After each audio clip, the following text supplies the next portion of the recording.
All right, so welcome to the deep dive, everybody. We're doing something a little different this time. Ooh, exciting. It is. So one of you listeners sent in this academic paper. It's called, get this, Critique of Neoliberal Ideology in John Carpenter's They Live Applicability in the 1980s and Today. Wow. I know, right? Quite a mouthful. Yeah. But basically the big question here is, can we really, glean insights into big, complex political and economic systems from a, cult classic sci-fi action movie? That's what we're going to try to figure out. I think that's a really interesting question. Yeah. And I have a feeling this paper is going to get into some pretty heavy stuff. Oh, yeah. It's not just like aliens and cool sunglasses, We're talking like serious concepts here. Yeah. Neoliberalism, ideology, how those things play out in They Live, both in the 80s and today. Right. So, I mean, most of you have probably heard the term neoliberalism, free markets, deregulation, privatization, all that jazz. Yeah. What's really interesting is how this paper connects those ideas to Reaganomics and how it, impacted economic inequality. And then it goes on to argue that They Live is basically a direct critique of that whole system. I see. Yeah. So Reaganomics, Yeah. with, the emphasis on tax cuts for the wealthy. Exactly. Trickle-down economics. Yeah. That's often seen as a prime example of neoliberal policies, right? Right. In action. And the paper is basically suggesting that They Live uses this alien invasion as a metaphor Okay. for that very system, where those in power, like the aliens in this case, are, they're manipulating and exploiting everybody else for their own personal gain.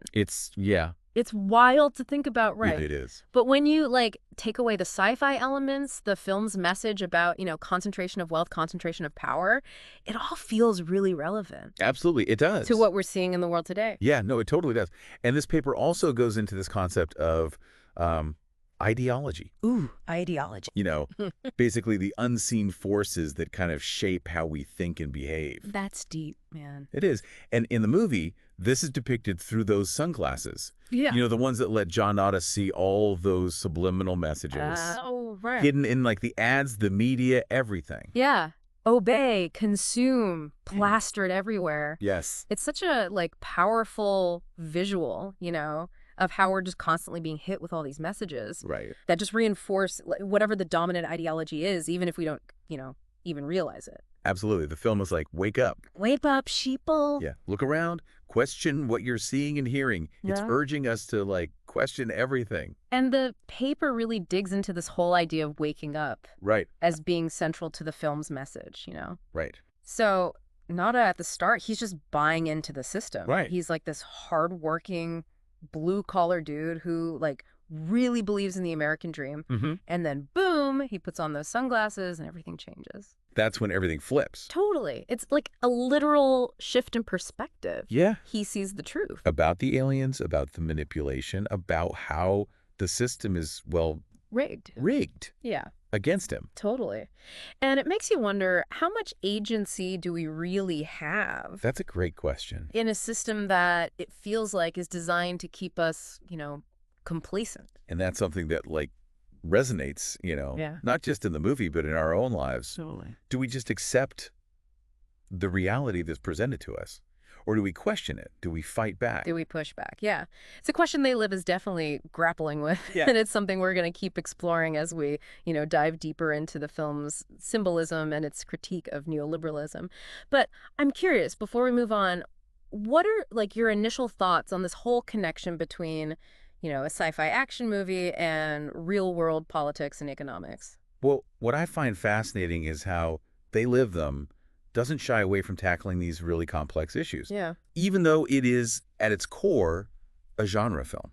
The fun popcorn flick. Exactly. It's using satire and over-the-top action Right. to deliver this really powerful message Yeah. about, power, control, and the importance of thinking critically, Being aware. being aware. Exactly. And that's what makes this paper so interesting. It takes this cult classic film Right. and uses it to examine these bigger, societal issues. It's Yeah. not just about aliens and cool sunglasses. Right. It's about the forces that are shaping our world and, the choices we make within those systems. Exactly. And I think, by understanding the film's critique of neoliberalism, we can get a better grasp on the challenges we face today. Right. Like, economic inequality, consumerism, all of it.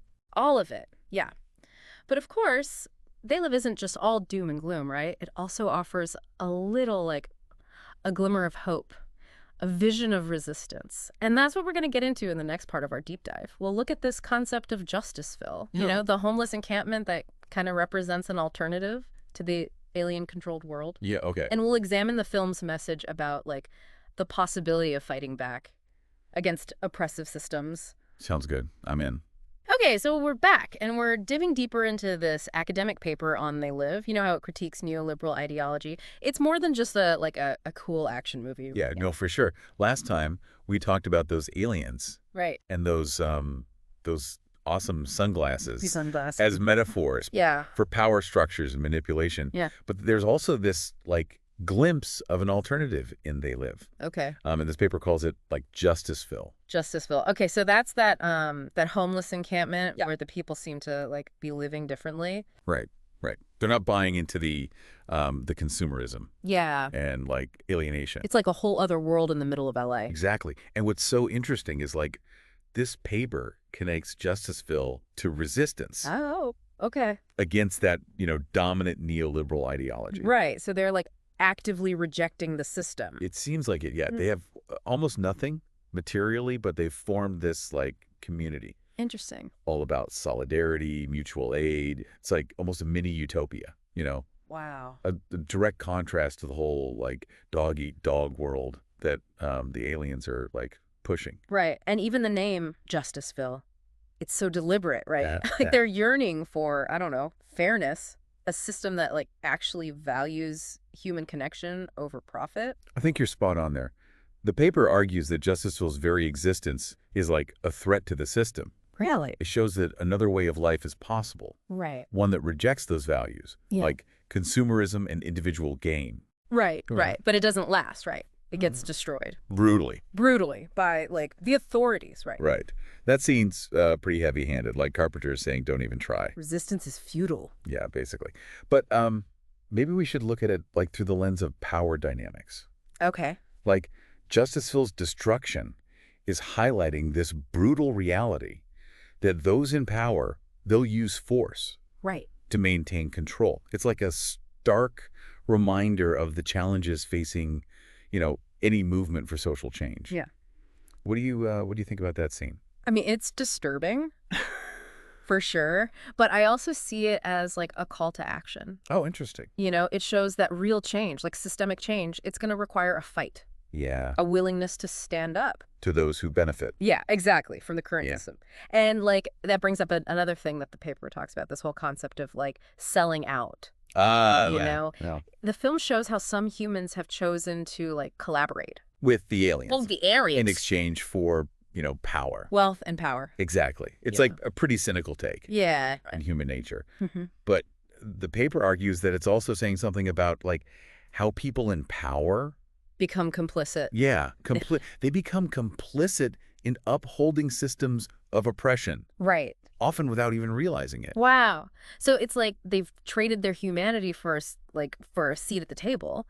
And it makes you wonder, how do you break that cycle? Right. How do we make people see that, real power comes from, like, solidarity and collective action and not serving, the interests of the few? Right. That's the big question, isn't it? But I think They Live reminds us that it starts with awareness. Okay. Remember those sunglasses? They let Nada see those messages. The subliminal message. The subliminal messages that are, like, controlling people's minds. Those big, like, obey and consume signs. Yeah, those are pretty blatant. They are. Mm-hmm.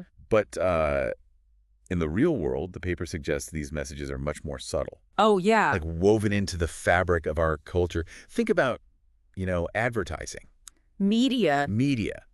Social norms, even. It's all around us. It's all around us, influencing, our desires, our values, even, like, our sense of self. The film's, like, urging us to develop our own, like, critical sunglasses. Our own critical sunglasses. I like that. To become more aware of those ways we're being influenced. And manipulated. Exactly. So it's not just about seeing, like, the literal aliens. No. It's about recognizing the systems of control that are operating in these, like, more subtle ways, often under the guise of, freedom or choice. Yeah. Do you think the film is, like, being too pessimistic? Are we really that easily manipulated?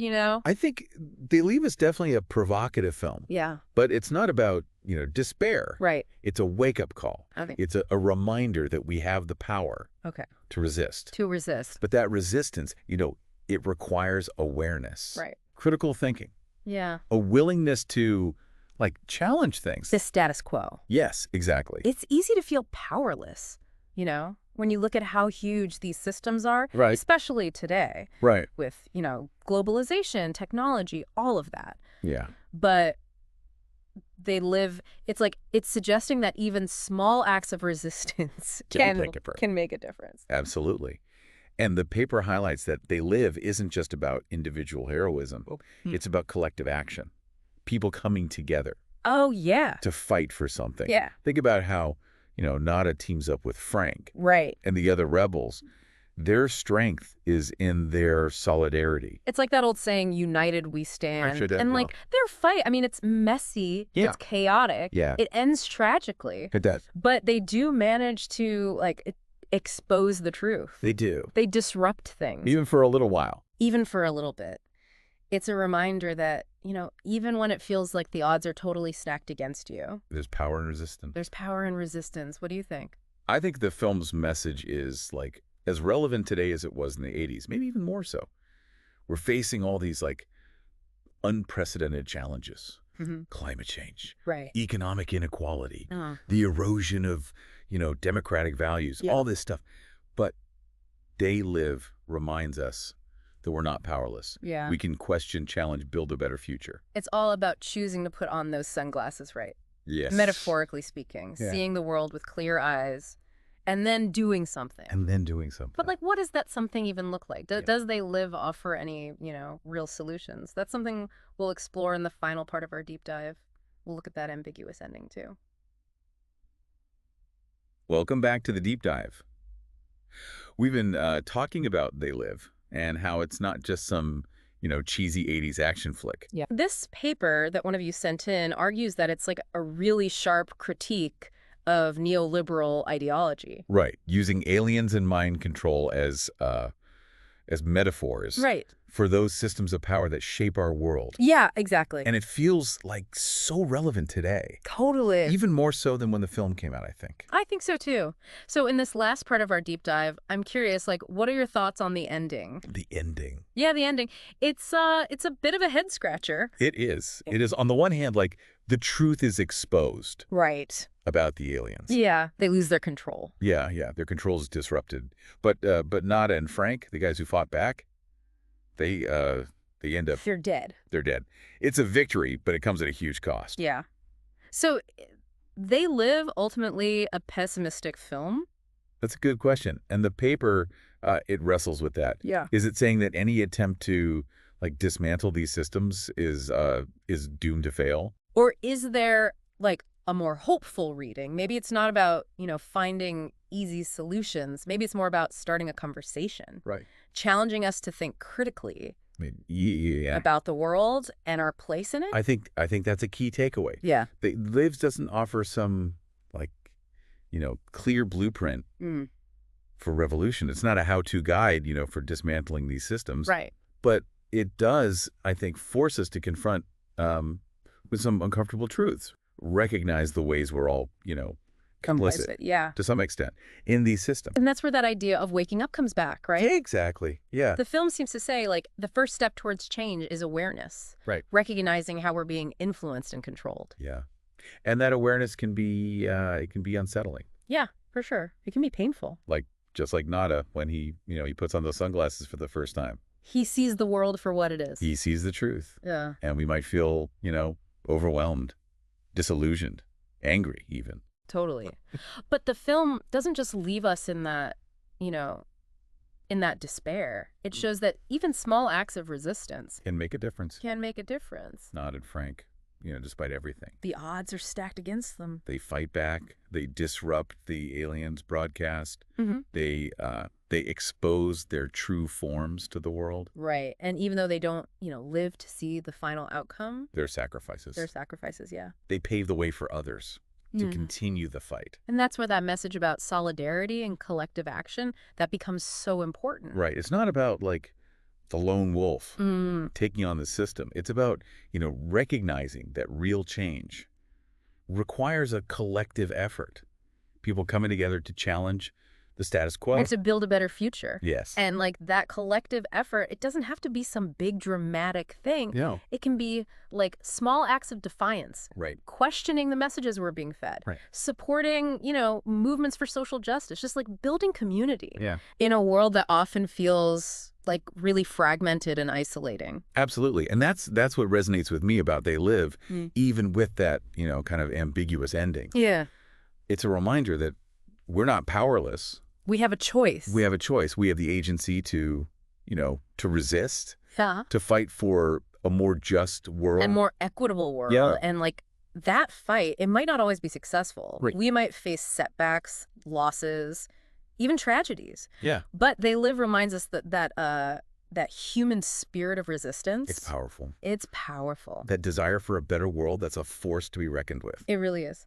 So as we wrap up this deep dive, I'm curious, what are your final takeaways from They Live?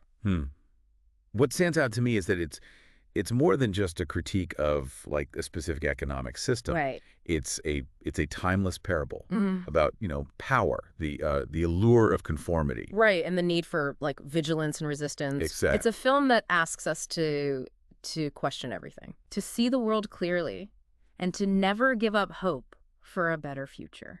I love that. So thanks for joining us on this journey, fellow deep divers. And remember, keep those metaphorical sunglasses handy. Yeah. You never know when you might need them.